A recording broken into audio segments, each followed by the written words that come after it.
আজি 3 বছৰ ধৰি হিংৰা মিন মহলৰ আণ্ডাৰত হাঁহচৰা বিল এইখন আমাৰ বিল। এইখন বিল আজি 3 বছৰ ধৰি কোনো চৰকাৰী ৰেভিনিউ বা টেণ্ডাৰ এতিয়ালৈকে হোৱা নাই। এই 3 বছৰ ধৰিয়ে অলিমুদ্দিন আৰু হাইদৰ এই দুজন মানুহে ৰাইজক অত্যাচাৰ কৰি ৰাইজক যাতনা কৰি এওঁলোকে লাঠি জেং তেওঁলোকৰ মানে শক্তিৰ পাৱাৰ দেখুৱাই আজি 3 বছৰ ধৰি এইখন বিল বিনা ৰেভিনিউ চৰকাৰক নিদিয়াকৈ তেওঁলোকে দুটা গাৰ শক্তি বলেদি এইখন বিল খাই আছে। আজি ৰাইজে এই বিলখনত যদি কোনো কাৰণত এক পোৱা মাছ মাৰিবলৈ যায় তেওঁলোকৰ মানুহ আহি আমাৰ ৰাইজক অত্যাচাৰ কৰি মাৰপিট কৰি তেওঁলোকক তাৰ পৰা খেদি পঠিয়ায় আৰু ভয় ভাবুকি দেখুৱায়।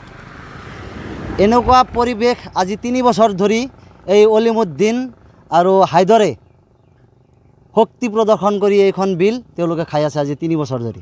কিন্তু চৰকাৰী কোনো ৰেভিনিউ দিয়া নাই।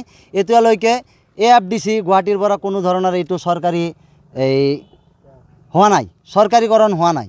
এওঁলোকে গাৰ শক্তি তেওঁলোকে খাই আছে।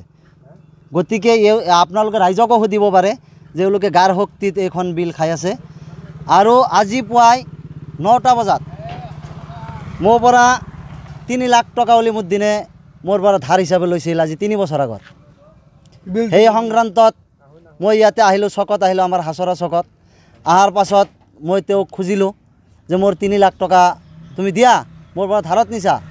তেওঁলোকে পূৰ্ব পৰিকল্পিতভাৱে আগতেও মই ভয় ভাবুকি দেখুৱাইছে, মই টকা খুজিলে মোক মাৰিব, এইখন দলিল মাৰি পেলোৱাৰ ভাবুকি দিছে। কিন্তু মই আজি তেওঁক ওলোক টকা খোজাতে অলিমুদ্দিন ওৰফে অলু, আমাৰ ইয়াতে অলু বুলি কয়, টকা খোজাত তেওঁলোকে দলবদ্ধভাৱে মোক দা ৰড 10-12 জন মানুহে আহি মোক লাঠি লৈ আহি অত্যাচাৰ কৰি আজি মোক মাৰপিট কৰিছে। মোক চাওক, ইয়াতে ধৰিছে, টিপা মাৰি ধৰিছে হাইদৰ আলীয়ে, ইয়াতে মোক কোবাইছে অলিমুদ্দিনে। ইফালে তেওঁলোকৰ যিকেইটা আসামী মই দিছোঁ আজি 8জন এজাহাৰ দিলোঁ। আজি 8জন আসামী দিছোঁ, মই মেডিকেল কৰিছোঁ, মই CT স্কেনো কৰিব দিছে, CT স্কেনো কৰিব দিয়াইছোঁ, কালি ৰিপৰ্ট ওলাব। ব্যক্তিগত এইটোৱে শত্ৰুতা, মই টকা পাওঁ 3 লাখ। আৰু নেক্সট শত্ৰুতা হ'ল মই ৰাইজৰ লগত আছোঁ। মই কৈছোঁ এইখন বিল হোৱা নাই, তোমালোকে কিয় এনেকুৱাকৈ অত্যাচাৰ কৰি খাই আছা, জোৰ জবস্তি মাৰি আছা। হয়, আবেদন ময়ো কৰিছোঁ, ময়ো এটা টেণ্ডাৰাৰ, কিন্তু বিল কোনো ধৰণৰ হোৱা নাই, নাই, কোনে পোৱা নাই। আৰু এজন মানুহ আছে টেণ্ডাৰাৰ, এইজন মানুহ আছে টেণ্ডাৰাৰ, বিল কাৰো হোৱা নাই। তেওঁলোকে জোৰ জবস্তিয়ে আপোনালোকে চাব পাৰে, ইয়াতে জাতা ধৰিছে, মাছ মাৰি আছে। তেওঁলোকে আজি 2 বছৰ ধৰি কৰোৰ টকা চৰকাৰী ৰেভিনিউ ধ্বংস কৰি আছে। ইয়াৰ মাজত আৰু এটা কথা, AFDC গুৱাহাটীৰ পৰা ফিল্ড মেনেজাৰক পঠিয়াই দিয়ে ইয়াতে চাবলৈ এইখন বিল ৰাইজে খাই আছে না কোনোবাই খাই আছে। AFDCৰ পৰা ফিল্ড মেনেজাৰ যেতিয়া ইয়াতে আহে, তেওঁলোকে আহি সেই অলিমুদ্দিন আৰু হাইদৰৰ লগত আহি মিতেৰালি কৰি ইয়াৰ পৰা সেই AFDCৰ মানুহ পইচা পাতি লৈ কেনে গুচি যাই কেনে কয় যে ৰাইজে খাইছে। কিন্তু আপুনি ৰাইজক সোধক, ইয়াতে কোনো ৰাইজে এইখন বিল এতিয়ালৈকে আমি খোৱা দেখা নাই। গতিকে আমি এইটো উচিত তদন্ত বিচাৰোঁ।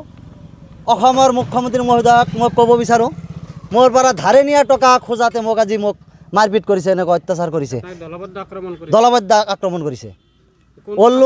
অলিমুদ্দিন আৰু হাইদৰৰ নেতৃত্বত হাঁহচৰা চকত।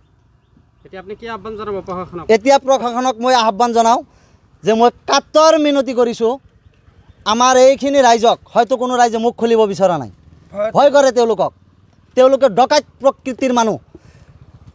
তেওঁলোকে ইয়াৰ গাঁৱত যদি কোনো ধৰণৰ আপোনাৰ লগত মোৰ লগত কাজিয়া হয়, এই হাইদৰে দুটা পক্ষৰ মাজত কাজিয়া লগাই কেনে তাৰ পৰা টকা খোৱাৰ ধান্দা কৰে। মোৰ ঘৰ মাটি বিক্ৰী কৰাৰ কাৰণে তেওঁ মানে প্ৰস্তুত কৰাই দিয়ে। এনেকুৱা পৰিস্থিতিৰ মানুহ আপোনালোকে ৰাইজক সুধি চাওক।